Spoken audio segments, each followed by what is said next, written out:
Hey guys, it's Bully, and we're finally going to get started scoring a BNSer for you guys. Again, we told you earlier it takes just a few simple tools. I have them laid out here. One of the first things you need is your framing square. That's how you get the your first course measurement is the length of the squirrel. I've already got that written down because some of this stuff is so it's really so easy a child could do it. So we lay it out and get a few of the measurements already taken. I've already got the length. We've got the rear spread. A little bit longer here. The rear spread. Okay. That written down.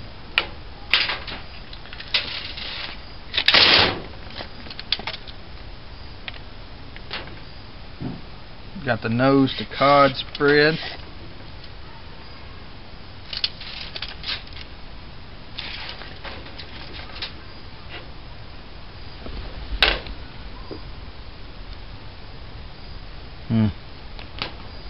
Exactly.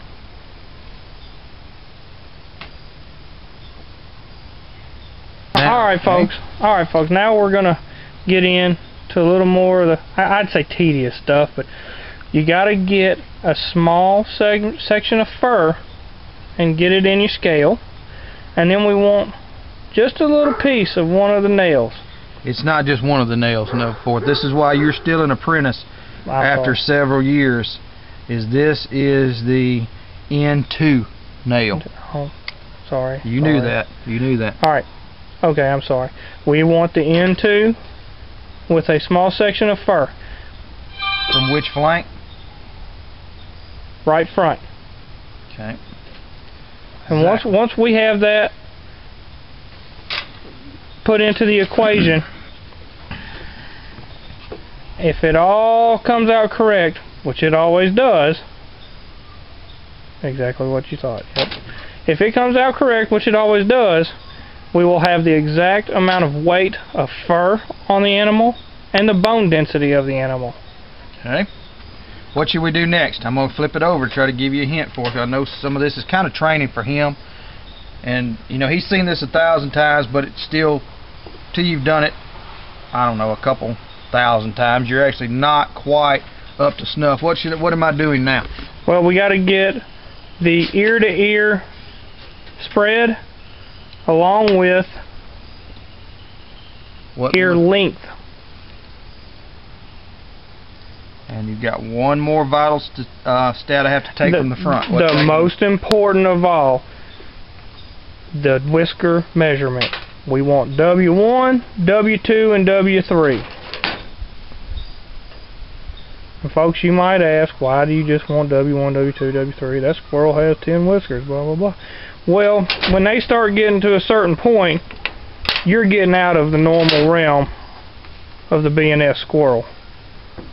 We don't typically recognize non-typicals, mainly because we'd have to score them all. There's no way you could figure it out. This is not something that's for laymen, is the point that Forth is trying to make. Don't attempt it at home, you're just going to mess it up. It's better if you've got a squirrel that is of that caliber, just to send it in, and we'll get the scoring done for you. We have a special address for that. They have to be mailed to Canton, Mississippi, and we'll get that address when we need it for you. So now we've got the measurements of the whiskers. We got the measurements of nose tip to scrotum bottom. We've also got all of our spreads and length. The last measurement we have to take on the front is the incisors. The incisor length. I knew it. I knew you did. You're there. You're there.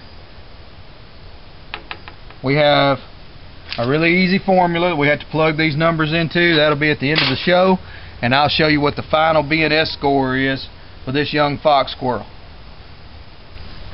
Go on three.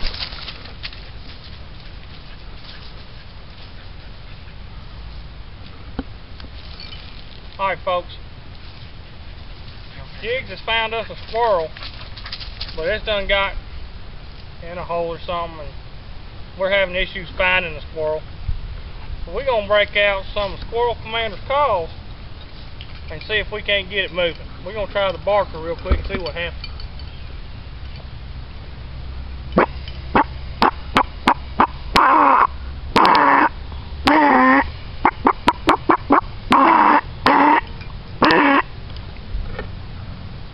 anything yet, Dalton? I don't see anything. Give him one more shot.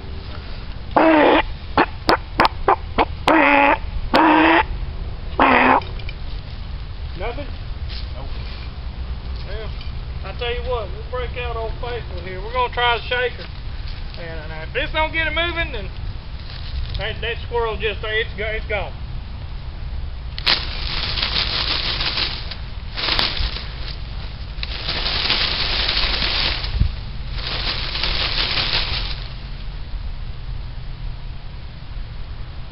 I still don't see it, Dalton. How about you? No. Nothing.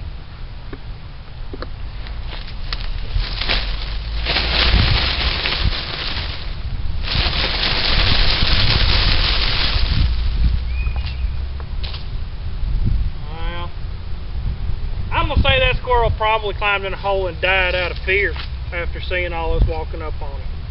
We'll go ahead and give this one let it rest in peace, give it up, and we'll find us another. Alright folks, we gotta pay some bills, so if y'all just hang tight, we'll be right back. Man, we're gonna have a good time, so y'all come on with us. Hey guys, it's Bully and the Fourth Horseman here at QSMA TV, and we've got a new product to show you. Fourth and I are extremely proud of this because this is our own brainchild. We came up with this one. We've worked on it weeks and weeks and maybe even months. How long has it actually been for? I think it's been 5 or 6 months. It could have been that long. And we stayed up late at night, and we wrote pages and pages of plans on how to design and build this meat pole. Did I tell them what the name of it is yet? It's exciting. Tell them what it is. You have here before you Nut Hanger's meat pole, the trophy displayer extraordinaire. Okay, this has got it all. If you think about it, you can see the basic design is classic. You've got A-frames and forks, and it's all put together securely so that you can display your trophies in a manner that holds some respect for the squirrel. It's not laying down on a nasty tailgate on the back of your truck with all those cans and bottles back there behind it. And it's not just the tail. All you really ever see is the dog. Exactly. The couple of hunters, and you typically don't want to see them anyway. And they're never smiling. They're looking at you like they need they look like they need an Alka-Seltzer whenever they're in a tailgate shot. You can't help but smile when you stand next to one of these. So what we're doing at QSMA Outdoors is a little different with this, since this is actually our brainchild. We can't ship you these parts, but we can sell you the plans. And man, is it a bargain. Tell them how great a bargain it is. For $19.99, we will sell you all the plans to build this on site wherever your hunt is placed at. So, $19.99 in care of Bully's QSMA.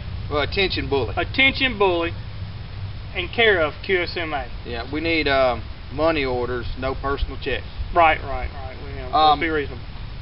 But anyway, we can build this right beside your truck, right? Right. Yeah. Anywhere, anything around you, you can make this happen. How much better does this look than any tailgate shot you've ever seen? And now, as awesome as this is, we have one other little piece to this puzzle today. We do. And that is from the guys at the Curve. Dead Nuts Decoys. Dead Nuts Decoys. It's another one of our sponsors.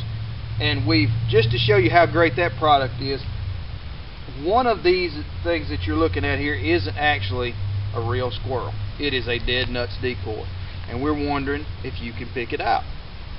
Now, what we're going to do is we're going to have pictures of this on our website. What's those websites? BullysQSMA.net or QSMA.org. We're going to have this picture there. If you can pick out which of these dangling creatures is the Dead Nuts decoy, then you're going to get a prize of unspeakable value. It is more than you could ever expect or probably even want. But what we're going to do is, in one of our next videos, if you're the person that picks it out, we're going to mention your name. Once we mention your name, your level of fame will come it's up here. Way near us. Yeah. Way near us. Where are they? They're still okay. But near us. Near us. A lot higher than you were before. So Send us $19.99 to QSMA and care of Bully, and check us out on QSMA.org and bullysqsma.net, and see if you can win the ultimate prize being mentioned by the fourth horseman. It's probably going to be you. I'm going to let you mention him because we don't want to up to the top. Well, that's fine. That's fine. That's fine. So we're proud to bring this to you. Great product. Alright guys, we've been working on this young fox squirrel for a few minutes, and we've got the final score tallied up. This one, final score came out to 1.43 BNS points. Okay? While impressive, you'd say, the fox squirrel really isn't an upper echelon trophy as far as BNS squirrel scoring. Kind of like as far as wood goats, it would correlate kind of to the mule deer. They're larger, but they're not really what people want. So while this one is impressive, pretty nice squirrel, it is not a BNSer. Okay, so still a good one, but doesn't quite measure up to 1.5 entry level into the world record books. Now, what I need you guys to do, those of you guys work on this at home, lay out all your tools exactly like I have these, so I can see that you've got your tools placed right and you're following the exact order in which I did. Make sure your scale's balanced, get everything laid out as organized as this is. Nothing can be out of place. Okay? Make sure your squirrel scoring sheet is on your left. Get everything done. Get the video shot for me. Send it in. I will critique your form, tell you what you're doing wrong. In probably 3 or 4 years, you will be up to the apprenticeship where we can really work you into being a BNS scorer. Hey folks, welcome to the first cooking segment on QSMA TV. It's Bully. I've got the fourth horseman with me tonight. We're going to show you how to cook some squirrel steaks. But first we got to cut them. I got a really nice young squirrel here, should be good and tender. The first thing I'm going to cut is a couple of rib eyes off this one.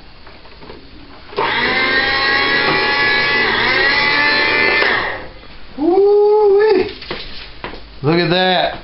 What do you think about that one, fourth? Man, that is awesome. Those look perfect. Those are going to be delicious, no doubt. I can't wait to have some of that. That is going to be delicious. Hey, while you're at it, can you cut me a New York strip? Well, sure, but I got to reposition the squirrel because you know it comes off of a different part of the squirrel. Okay. Are you ready? Yes, sir. Here we go. Man, come on. Let me see. Look at that. That is pretty. Alright, what we're going to do now is cook these bad boys. We're going to have them for dinner, and you're going to see how real QSMA members enjoy their squirrel. We'll see you in a few seconds. Alright folks, we done cut off our ribeyes and my New York strip. Now we're going to season them up with a little pepper and my favorite, Tony Chachere's. We'll get a little seasoning on them. And then we're going to stick them in some a skillet and a little bit of olive oil, just for a couple minutes. You know, wild game, squirrels are, they're just like deer. For those of you who've cooked it, they're not full of fat, so you got to cook it slow and short on time, or you will dry it out, and it's leather. It's unedible. So let's get our little pepper on here.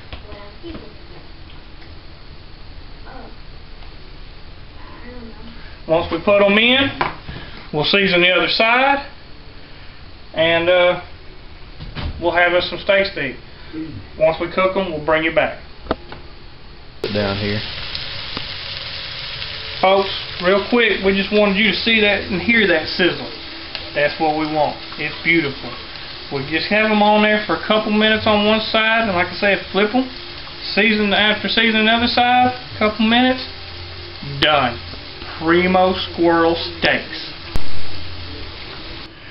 Alright folks, you done seen us clean them, you done seen us measure them, you seen us cut them, and you seen us cook them. Now it's time to eat them. What we're going to do is cut us a little piece off of this ribeye. And look, oh, look at that. Nice and pink in the middle, medium rare. Let's see what it tastes like.